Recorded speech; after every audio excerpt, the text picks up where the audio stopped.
Olá, meus irmãos, a graça e a paz do Senhor Jesus. Eu estou gravando novamente a nossa primeira aula da EBED do bimestre de outubro a novembro, o desafio de ser homem. Então, essa primeira aula é o desafio da construção da masculinidade.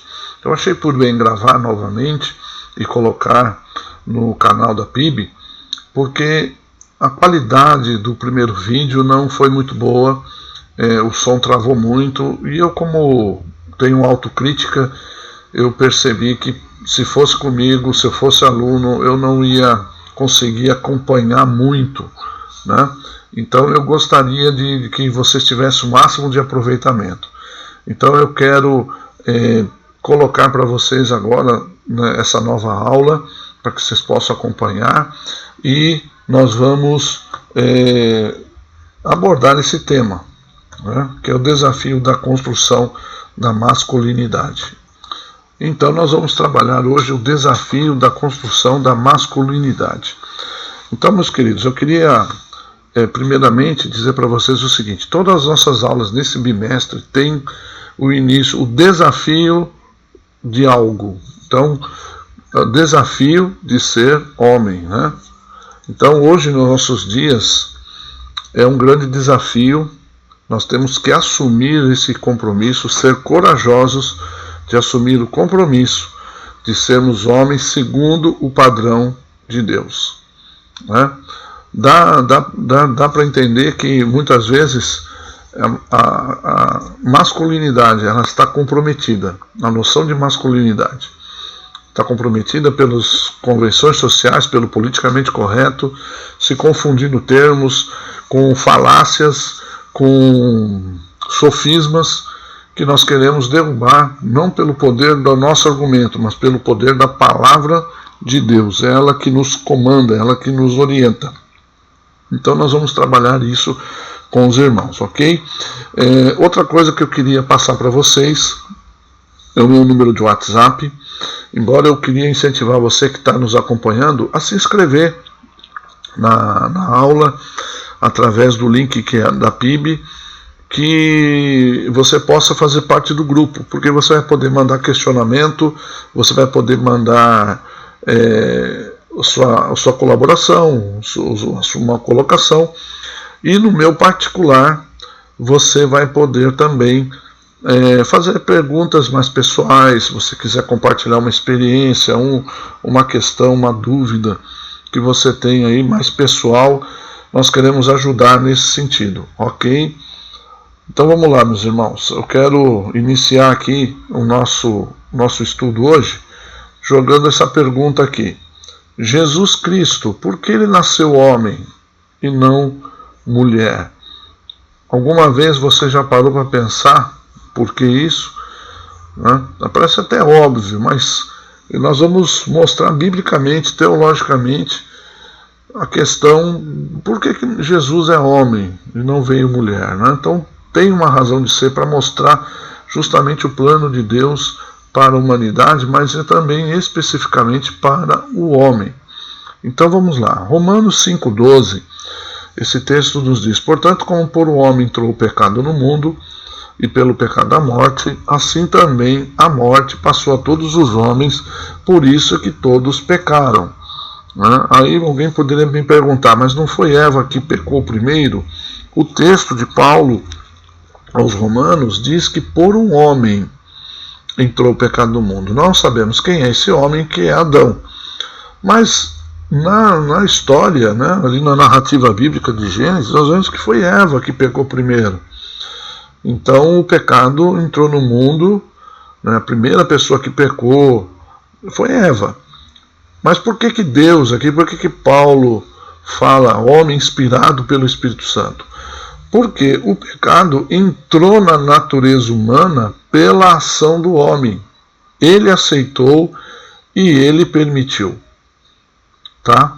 Eva pecou primeiro, mas eu quero mostrar para você que a aliança que Deus fez com o homem, qual a aliança? Do homem ser ali protetor, cuidador do jardim, da criação que Deus tinha dado, Deus deu ao homem essa incumbência. Foi ao homem que ele comunicou essa aliança. Eva, por sua vez, ela não estava ali ainda no cenário da criação. Então, depois, né, que Deus fez ali essa aliança com o homem, nós vamos ver, né, em Gênesis capítulo 2, versículo 16 e 17, né, nós vamos ver que só depois a mulher foi criada. Só depois disso.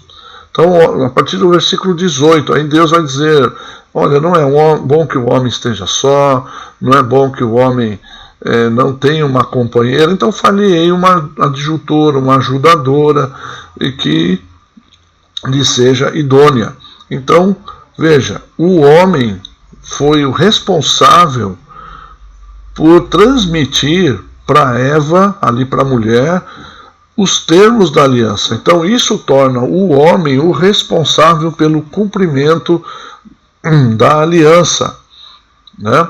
E eu queria assim, vamos imaginar se Eva cai no erro, Eva cai no pecado e vai e oferece a Adão, e Adão ele toma outro caminho. Adão ele não prova do fruto proibido. O que aconteceria? É difícil a gente conjecturar, né, sobre algo que não aconteceu. Mas eu imagino ali, pelos termos da aliança, que Deus faria uma obra de restauração e não seria quebrado esse pacto.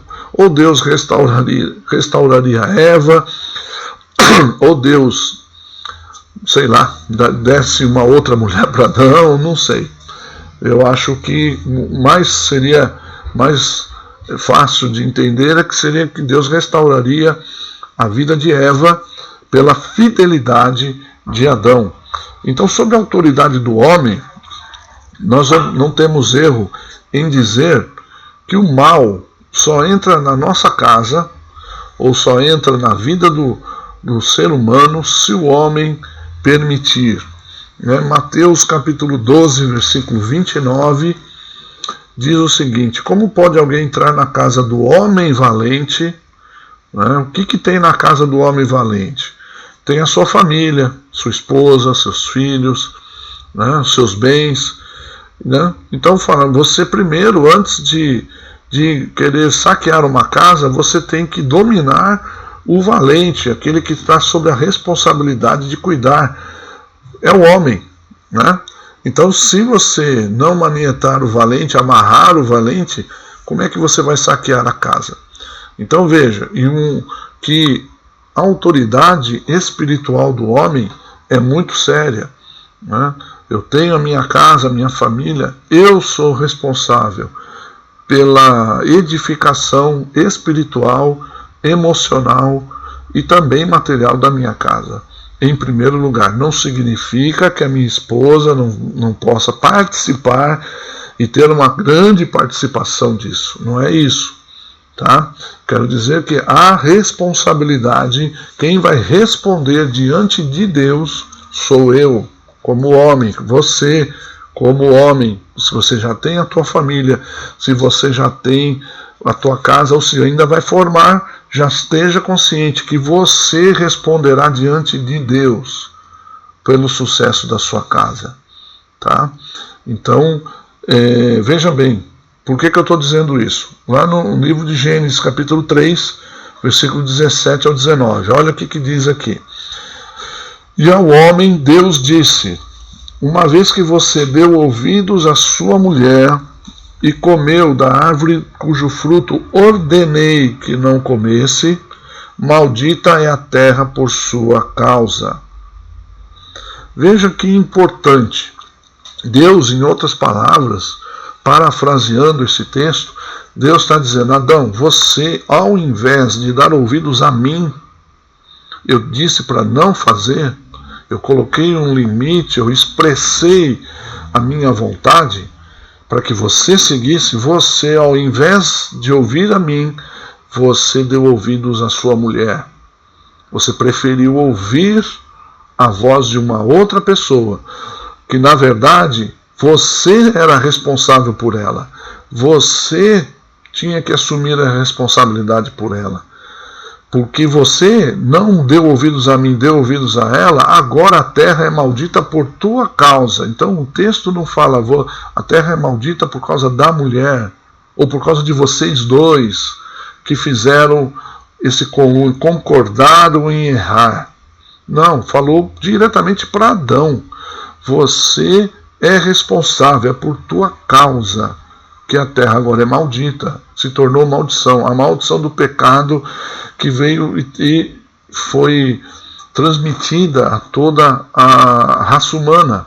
Então veja a responsabilidade de Adão aqui nesse texto. Então por isso que eu tenho toda a certeza, toda a segurança em dizer que a responsabilidade é do homem. A Eva pecou primeiro, mas Adão era o responsável. Ele era o fiador dessa aliança. E nós vemos em Jesus agora o resgate da masculinidade. Jesus é o exemplo máximo de masculinidade. Então, em 1 Coríntios capítulo 15, 21 e 22, Paulo fala agora que a morte veio por um homem. Então nós sabemos quem é esse homem, Adão. Também a ressurreição dos mortos veio por um homem. Quem é esse homem? Jesus. Porque assim como todos morrem em Adão, assim também todos serão vivificados em Cristo. Romanos 5,12. Quando Adão pecou, o pecado entrou no mundo e com ele a morte. E se estendeu a todos, porque todos pecaram. Romanos 5,15. Mas há uma grande diferença entre o pecado de Adão e a dádiva de Deus, pois o pecado de um único homem trouxe a morte para muitos, ainda maior, porém, é a graça de Deus e a sua dádiva, que veio sobre muitos por meio de um único homem, Jesus Cristo. Olha que tremendo.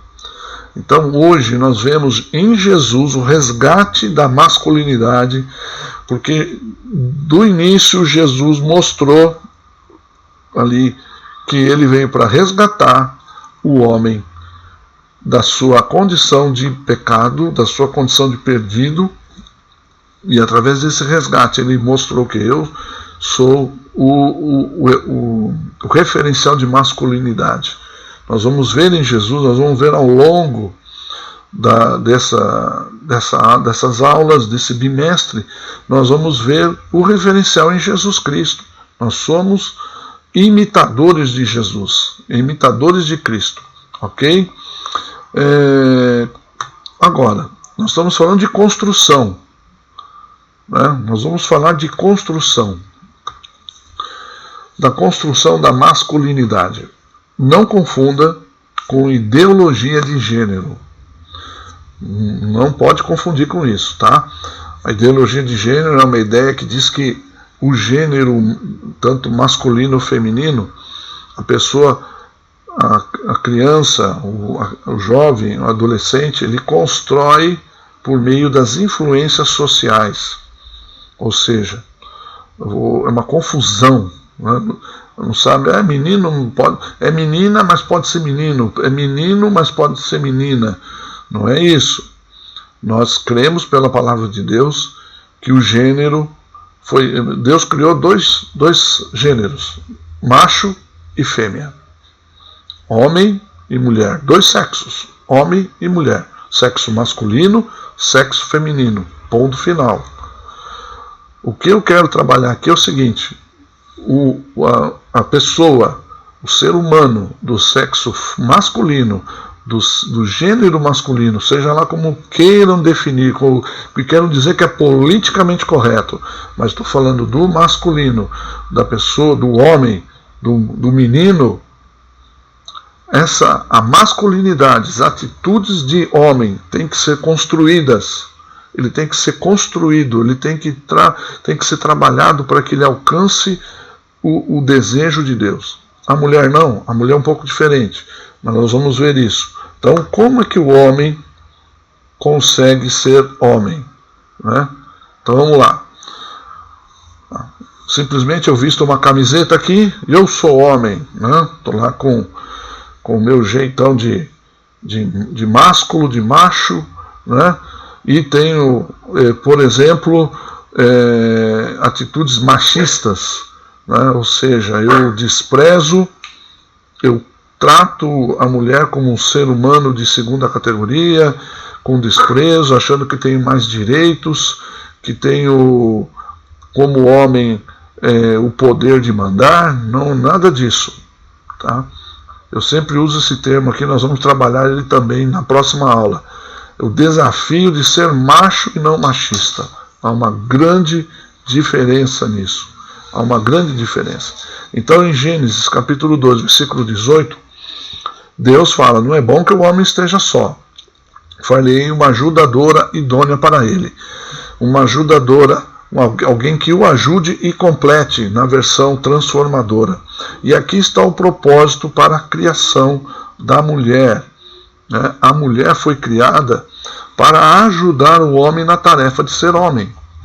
A mulher é o alvo de Deus para que o homem possa exercer a masculinidade, porque o homem tem que ter alguém que ele cuide, que ele proteja, que ele respeite, que ele honre e que ele possa exercer o amor, a fidelidade, né, a idoneidade, a sua perseverança, tudo isso que está em descrédito. Se você for ver, tudo isso que estou falando aqui, você cair no ouvido de pessoas que não são cristãs ou até de movimento feminista, vai dizer que eu sou machista, que são frases machistas, que são atitudes machistas. Mas nós vemos totalmente ao contrário, a nossa visão veio completamente diferente. O que a palavra de Deus nos pede é que sejamos homens, a nossa masculinidade é exercida aí, quando nós protegemos e nós honramos a mulher, honramos a nossa esposa, honramos as nossas filhas, honramos nossas irmãs da igreja, nossas irmãs da família, qualquer mulher que nós tenhamos contato, seja nos contatos sociais, nós honremos essas pessoas e valorizemos, né? Então, o homem consegue ser homem com a ajuda da mulher. Então, aqui nós vemos, vamos colocar aqui essa arte, a mulher ela foi criada para ajudar o homem na sua tarefa de ser homem. Tá? A mulher não precisa de ajuda para ser mulher. A mulher ela tem a sua sensibilidade. A gente brinca, pastor Cláudio Duarte até brinca com isso, né? Que o homem foi o esboço, a mulher já foi o produto mais bem acabado, né? Então você vê que a mulher tem mais sensibilidade, a mulher é mais emocional, ela tem uma percepção das coisas que muitas vezes nós não temos.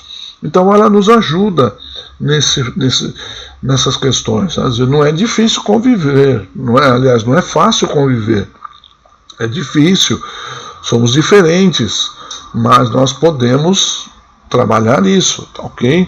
Então basta o homem ser homem, o homem na sua acepção da palavra mesmo, no plano de Deus, que a mulher vai conseguir ser mulher tranquilamente, a mulher não vai ter problema nenhum em ser submissa. E eu quero aqui já dizer que a palavra submissa não quer dizer que a mulher é inferior. A mulher está sob a mesma missão, nós temos a mesma missão que ela, né? Ela tem a mesma missão que nós. Então nós estamos juntos numa missão, nós estamos juntos numa missão de construir o nosso lar, construir a nossa família, a nossa sociedade, e glorificando a Deus, ok? Então a masculinidade é uma conquista. Então 1 Coríntios 13:11, Paulo fala: quando eu era menino, falava como menino, pensava como menino, raciocinava como menino. Quando me tornei homem, deixei para trás as coisas de menino. Veja, aqui Paulo está falando, obviamente, de maturidade, de você deixar as atitudes de menino para trás a partir do momento que você cresceu, que você se desenvolveu. Mas isso parece que cada vez está mais difícil. Nós vemos homens com atitudes infantis, homens irresponsáveis, que não deixaram as atitudes de menino, não deixaram as atitudes de infância. E nós vemos aqui o desejo da palavra de Deus em que nós tenhamos atitudes adultas, maduras, né? E eu coloco aqui, presta atenção, uma frase de uma mulher, uma socióloga, autora de livros, chamada Camille Paglia. Essa mulher, ela é ativista do movimento feminista, né? Ela é homossexual e ela se identifica como transexual. Então, eu estou colocando a frase dela para vocês entenderem como ela enxerga a questão do feminismo e da masculinidade. E deixa eu pôr a minha câmera. E o que eu quero dizer é o seguinte: ela é uma feminista, mas ela tem um olhar um pouco diferente desse ativismo feminino que nós vemos hoje, só colocando a mulher como vítima, vitimizando a mulher. Ela não tem essa visão de vitimização. Ela coloca a mulher como que ela tem condição de conquistar sem ser vítima. Então ela tem uma visão, até dentro do próprio movimento feminista, ela é muito questionada. Mas olha que interessante o que ela fala. Uma mulher já nasce mulher, mas um homem precisa tornar-se um. A masculinidade é arriscada e ardilosa. Conquista-se por meio de uma rebelião contra uma mulher, que seria a mãe, né? E só se confirma por meio de outros homens. Isso é o que diz Camille Paglia. Tá? Então, ela coloca a mulher, nasce mulher, já é mulher naturalmente, ela é muito mais natural no seu desenvolvimento. O homem, primeiro, ele é cuidado por uma mulher. Então, ele é protegido. A mulher tem essa questão da superproteção, muitas vezes tem cuidados e tudo mais. Os homens são mais estabanados, né? Mas o homem já tem ali, desde criancinha, aquele cuidado da mãe. Se não tiver a figura paterna, a figura masculina, o referencial dele vai ser só o quê? O referencial feminino. Aí já causa um problema, né? Já falta uma parte. Então ela coloca aqui pela sua fala que a masculinidade ela tem que ser construída. E ela é primeiro por essa rebelião, essa ruptura contra uma mulher que seria a mãe. Não contra de ser oposição, mas romper um pouco com isso. E se confirma por meio de outros homens. Ou seja, os homens, eles no convívio entre nós homens, nós vamos construindo, né, a masculinidade. Nós vamos construindo a nossa questão de hombridade. Então, concluindo isso, queridos, nós vemos que a mulher, então, ela já nasce mulher, já tem essa facilidade, e o homem tem que construir isso. Então eu coloco como exemplo agora aqui os ritos de passagem. Já ouviu falar sobre ritos de passagem? Né? Você já ouviu falar? Ritos de passagem, na nossa cultura ocidental, durante muitos anos não existe. Não tem um rito oficial, um momento especial onde você descobre que você é homem. Você descobre por si só. Mas em muitas culturas, o rito de passagem ele existe. O que é o rito de passagem? É uma cerimônia ou é uma prova de que o adolescente ele passa a ser reconhecido pelo seu grupo social, como um homem. Né? Então vou dar um exemplo aqui que sempre me vem à mente, que eu assisti uma vez nesses canais Discovery, National Geographic, canais documentários que eu não me lembro agora. Mas era uma tribo em que os candidatos a homem, né, candidatos a homem mesmo, eles são levados para um lugar distante e desconhecido. São vendados, eles são levados pelos mais velhos a esse lugar distante, e lá eles são deixados e eles não têm noção de qual é o caminho de volta. Eles têm que se orientar, né, nesse caminho de volta, né, e esse caminho eles têm que buscar o retorno à tribo. Eles têm que voltar até a tribo, descobrir esse caminho, e nisso eles vão provar que eles podem ser homens. Né? Chegando na tribo, o que acontece? Eles têm agora que caçar, e levando em conta, só voltando um pouquinho, que muitos deles não acham o caminho de volta, se perdem e até morrem. Então é uma prova dura, tá? Então, mas aqueles que conseguem voltar, o que eles têm que fazer? Além disso, chegar e caçar o alimento, tem que caçar um animal, preparar esse animal para que a tribo possa comer, e só depois ele vai comer. Né? Aí, o que acontece? Ele pode escolher um terreno, um lugar, construir uma casa. Então ele vai lá e constrói a sua casa. Só depois disso ele vai entre as moças, entre as famílias da tribo, e escolhe uma moça para ser a sua esposa. E ele vai, então, constituir família. Então, quando ele passa por todas essas etapas, ele é considerado um homem, e um homem treinado, e um homem capacitado a assumir a responsabilidade sobre uma outra mulher, sobre uma outra pessoa. Então veja como é importante os ritos de passagem. No caso, as mulheres, né, as mulheres geralmente elas se tornam adultas nessas culturas no momento da primeira menstruação, porque marca o fato de que ela está entrando no seu período fértil e está apta para o casamento e para a maternidade. Então veja como é diferente. A mulher, ela tem uma transição mais natural, vem desde a infância, ela sendo preparada para ser mulher. Então isso acontece em várias culturas. O homem não, o homem tem que provar, o homem tem que conquistar essa situação. Então, por quê? Porque o homem, ele tem que primeiro, ele tem que mostrar que ele é capaz de lutar, né? Olha a desproporção aí.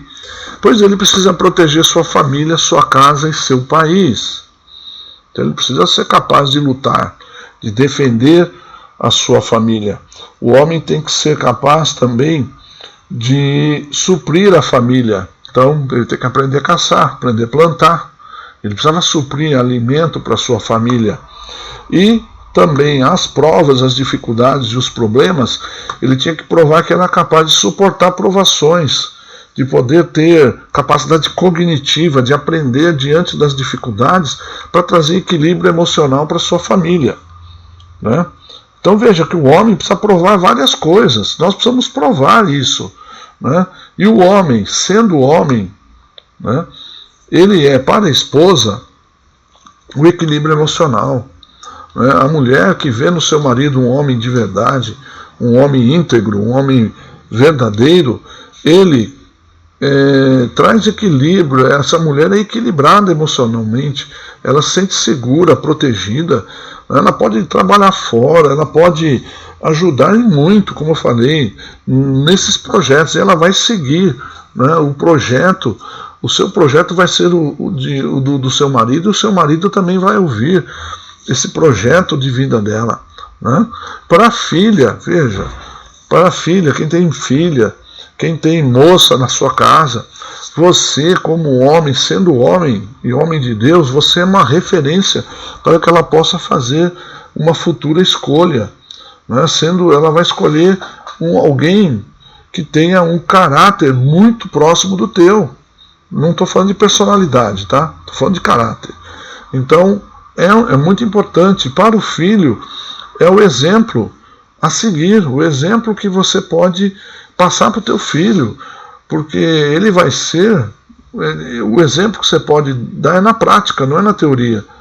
Né? Muitos pais, infelizmente, muitos homens têm falhado categoricamente, lamentavelmente, drasticamente nessa questão de ser referência para os filhos, e tem gerado cada vez mais distorções. É muito sério, né? Então o homem, sendo homem, ele consegue trazer para sua casa, para sua família, toda esses benefícios, né? Então, e hombridade, a questão da hombridade, você declarar-se homem, né, tem a ver com assumir responsabilidades. Então, na nossa cultura não existe rito de passagem. Olha, meu filho, agora você é um homem. Não existe isso. Mas você tem que entender que você tem que preparar o teu filho para isso. E a melhor forma de preparar é ajudando ele a começar a assumir responsabilidade. Porque essa é a verdadeira questão da hombridade. Então vamos lá. Hombridade é assumir responsabilidades. Né? Jesus é o nosso exemplo de hombridade. Ser homem é assumir responsabilidades pela vida de outros. Isaías 53:4 nos mostra isso 700 anos antes de Jesus nascer, dizendo que verdadeiramente ele tomou sobre si as nossas enfermidades, as nossas dores levou sobre si, e nós reputávamos por aflito, ferido de Deus e oprimido. Veja, Jesus assumiu a responsabilidade sobre nós de nos resgatar do nosso pecado. Nós estávamos perdidos, nós fizemos burrada, né? Adão fez uma burrada, e nós estamos fazendo uma burrada atrás da outra, mas Jesus veio, eu vou assumir todas essas responsabilidades. E assumir responsabilidade aqui implica assumir o ônus, a pena, e ele assumiu a pena, morrendo na cruz do Calvário, e ele nos dá a oportunidade agora de restaurar tudo isso. E eu falei que Isaías foi 700 anos antes de Cristo. Tem um outro texto aqui, que aí eu não sei nem mensurar na história quando isso aconteceu, porque lá em Apocalipse 13:8, a parte final do versículo, diz que Jesus é o Cordeiro que foi morto desde a fundação do mundo. Vá lá saber onde é que isso foi, onde isso começou, quando é que essa fundação do mundo na história. Não tá além do tempo. Então Jesus já assumiu a nossa responsabilidade além do tempo. Então o homem é responsável pelo sucesso do seu lar. Esta é a sua responsabilidade, meu querido. Tem que assumi-la. 1 Reis 2:2, Davi, ele diz para Salomão, quando estava para passar o trono para ele, passar a coroa para ele, ele diz: eu vou pelo caminho de toda a terra. Esforça-te, pois, e ser homem. Está falando para o filho dele: olha, você seja homem, assuma a responsabilidade, faça as coisas direito, seja um homem direito, um homem de Deus. É assim, é o legado que você deixa para o teu filho. Não são bens, não são riquezas, não é nem a formação acadêmica, mas é o teu exemplo, é o teu legado que você deixa para o teu filho. Amém? Eu queria falar um pouquinho, para nós encerrarmos, mais uns 10 minutinhos, sobre o movimento feminista, para nós vermos o que está acontecendo, né? O movimento feminista, ele começou na década de 1960, na década de 60, né? E foi, no começo, ele era um movimento em busca de direitos civis, mas acabou virando uma guerra entre os sexos, né? Uma revolução sexual aí, virou discurso político, né? Nós vemos tão polarizado aí o movimento feminista. Tudo que é associado à virilidade foi sujeito à zombaria, né? Quando você quer ter uma atitude de homem, muitas vezes você pode ser zombado. Os homens passaram a ser exploradores das mulheres até então. Então, em todas as épocas, os homens apenas exploraram as mulheres, né? As mulheres eram escravas dos homens, em várias culturas, em vários momentos da história. O sutiã, que era o símbolo para elas da opressão delas, né, que elas tinham que usar o sutiã, foi queimado, era queimado em praça pública, como símbolo de rompimento dessa opressão. E hoje nós vemos coisa até pior, né? As pessoas defecando em público, coisa terrível, né? Só para dizer que é feminista. Então você veja que o intento do movimento feminista é destruir o referencial de masculinidade. Por trás disso, quem está? A figura do inimigo das nossas almas, Satanás, ele que veio com essas ideias todas. Ele usa e abusa disso. Então ele está, porque ele destruindo o referencial de masculinidade, ele destrói um grande pilar da sociedade, da família. Ele destrói, ele está conseguindo, infelizmente, né? E eu só quero, outro exemplo que eu quero dar, dessa desconstrução, que na verdade é uma maneira bonita de dizer destruição, porque desconstruir é destruir para mim, né? É o exemplo do naufrágio do Titanic, né? Vamos ver aqui uns fatos sobre o naufrágio do Titanic. Havia 2.240 pessoas a bordo, isso em 15 de abril de 1912. 1.509 morreram e 731 sobreviveram, houveram sobreviventes. Dos que morreram, quase 1.400, 1.399 eram homens. E dos que morreram, um número bem menor eram mulheres ou crianças, 170. Né? O que isso nos mostra, irmãos? Que os maridos e pais deram suas vidas para salvar suas mulheres e filhos. Fato. E é essa a nossa função, proteger nossa família. Foi isso que aqueles homens, naquele fatídico dia, fizeram. Eu costumo dizer que eu pulo na frente de uma arma para proteger minha esposa. É isso que tem que ser. Porque você é macho, não, é a nossa responsabilidade. Não, machão, não é isso. É a tua responsabilidade, proteger, cuidar da sua família.